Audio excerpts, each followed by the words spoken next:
Stop making decisions and start making choices. In today's episode, that's what we're going to be talking about. This is the Half Truth series. This is the second, but first that's officially named the Half Truths. This is a series of half truths. Basically, what that means is I'm going to share with you a different perspective, or maybe a different perspective than you've had before. It doesn't mean that the truths or the understandings that you had before are invalid. It's just simply those were your half truths, and I'm filling in the other side. So, what does it mean to make a decision, and what does it mean to make a choice? Let's think about what the words actually mean. I think when we talk about making decisions and choices, oftentimes they can be used interchangeably. But if you think about the specific meaning of the word when you're thinking about the process of making a decision versus making a choice, you'll begin to understand how different they actually are. It took me some time to come to this realization, but what really helped me was understanding the root of the word decide. So the etymology, or where the word decide comes from. The root of the word decide is to cut. So basically, when you are deciding, you're cutting out all of the other options until you're left with just one. So in terms of making decisions, what's actually happening is you're weighing pros and cons, thinking about like the different pieces and why one option is not appropriate for you, and you're kind of getting rid of all the things that are not the right thing until you're left with one final decision. And that's how you come to a decision. Making a choice is simply making a choice. So you're just picking the thing that you want. And what you pick based on will be a number of different factors that come in. But at the end of this video, towards the end of this, we're going to simplify that as well. So what's the difference between making a choice and a decision? Decision involves a lot of thought, and there's weighing pros and cons, and you're kind of cutting out until you're left with one option. Choice is you're understanding what you want and then going to get it. If you think about a menu, right? You sit down at a restaurant, there's a menu, appetizers, main courses, desserts, drinks, all of these things. If you had to decide what to eat, and sometimes we go through this process, you're looking at all of the different items on the menu and deciding which ones kind of like fit. And what you might do is a process of elimination. I think ultimately people end up making decisions and choices altogether, which is you probably cut out a bunch of things that you don't like maybe I don't like chicken, maybe I don't like meat, maybe I'm a vegetarian. There might be certain foods that you can't eat, so that will kind of cut down the list. It will narrow down the choices, or it will narrow down the options that you can make a choice out of then. Sometimes when you're going through and making decisions, you're left with a number of different things that are kind of like equal value to you. You could kind of go with any of them, and ultimately that's where the choice comes in. You are picking the one that you want. So if you had a whole menu, rather than getting to know what you're going to eat, you don't have to go through every single item and kind of get rid pros and cons and then finally be left with like one item. You may go into a restaurant and understand that this is what I want to eat. That's the choice that you've made. So how does this how does this spread out, and where does this become important? I think where that becomes important is into life decisions. When you're making life decisions, a lot of times we do our best to make the right decision, which means get a list of all the available options, weigh the pros and cons, and then kind of look at them side by side and start getting rid of certain options until we're left with one option. Or two options, and then you have to make the hard choice, right? Of if these two things are equal, let's say you got two job offers and they are exactly the same, how do you choose? And of course, there will be other factors and other information like who you're working with, the place that you're working, the culture of the place that you're working. But all of those things may kind of just factor in unconsciously on a different level. What happens is when you're trying to make decisions, you end up thinking too much. Deciding is a very head-focused activity. And if you actually think about the choices that you've made in your life, how many of them have you chosen with your mind? Which is to say, even if you weigh all the pros and cons together, you've collected all this information, right? Like you know the benefits, you know the limitations of different things that you choose. How how do you use that information to get down to that final choice? When you're thinking about decisions and choices that you've made in the past, how much has that factored in to the choice that you've made?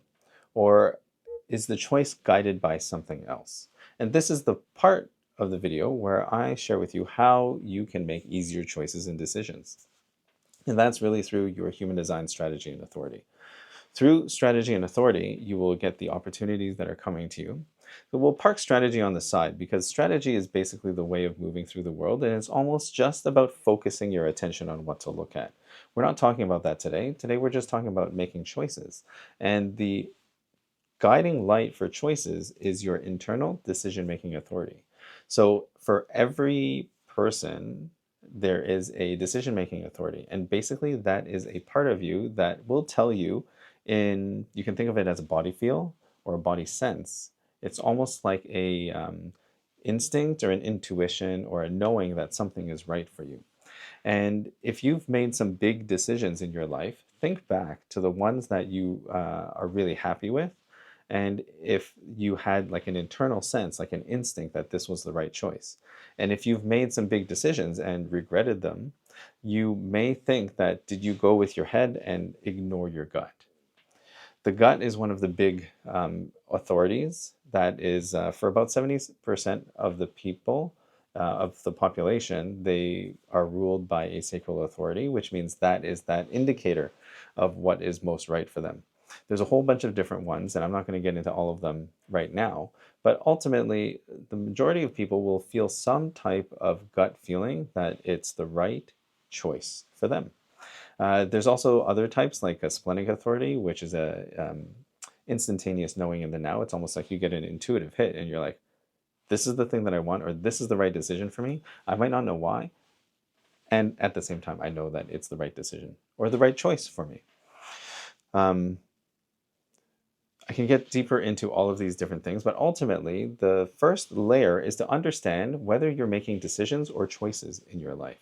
If you are constantly stuck in like decision-making fatigue, you're like, I have like so many decisions and I can't decide because I feel like I don't have enough information. I'm constantly like weighing the lists of like the pros and cons of all the different things, and I'm trying to like get rid of some options, but then I can't fully get rid of them because what if, what if, what if, what if? I think there's a lot of ways where we can continue to drag out that decision-making process. So if you are focusing and making more decisions in your life, you may be doing too much, which leads to anxiety and stress and burnout because you're basically like running and operating in a way that is not ideal for you, which is to say, you can only ever make one choice. Given all the choices and all the options available, you could decide and pare down some of those decisions, but ultimately you're choosing one thing.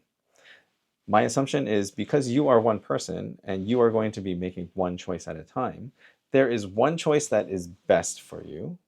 There might be other choices that are also okay, and then there are other choices that are just not for you. But if we want to continue to if you want to live an aligned and authentic life, that means you're simply just making one choice after another that continues to align with you, because those choices will lead to actions. And when you do make choices that are aligned with you and take actions that are aligned with you, then you will feel more aligned. So think right now, or think going forward, whether or not you are making decisions or choices. And when you are faced with a number of different options, are you deciding or are you choosing? Think about this also in a broader sense, in terms of the things that you feel or that you've assumed that you just have to do. Even if you feel like you have to do something, you are still making a choice to do that thing. For example, if you work and your work starts at 9 a.m., you don't have to be there at 9 a.m. There may be consequences if you are not there at that time, but you are choosing to be there because there are reasons, like you want to be on time, you're respecting the people that you work with, and all of those things. If you put the decision-making authority outside of yourself, which is to say somebody has told me that I have to be here at this time, then the choice has been made for you. And that becomes a difficult position to be in because then you realize that or then you feel like you don't have a choice. When you then start moving through your day, like you're making choices, you're making the choice to do every single action in your day, then you begin to look at the way that you move through your life much differently. So think about that. Uh, think about whether or not you want to choose to like or subscribe this video, if this was helpful for you, and if this half truth was a different truth than you have conceptualized in your mind. I'd love to hear your thoughts below in the comments. So until the next time, until the next half truth, I will wish you well.